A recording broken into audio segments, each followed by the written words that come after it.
Italian Premier Giorgia Meloni on Sunday called for new, more equal relationships between Europe and migrants' countries of origin and transit as she convened the summit of some 20 nations, EU officials, and international organizations aimed at stanching flows of illegal migration.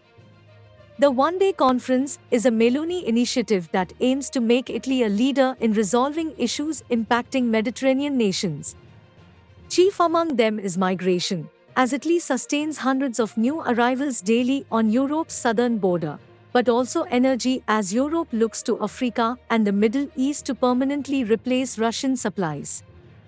Human rights groups see the meeting, which includes nations from both northern and sub-Saharan Africa as well as the Middle East, as creating a future roadmap, and worry it will amount to anti-migrant policies that put the onus on Africa to keep Africans out of Europe.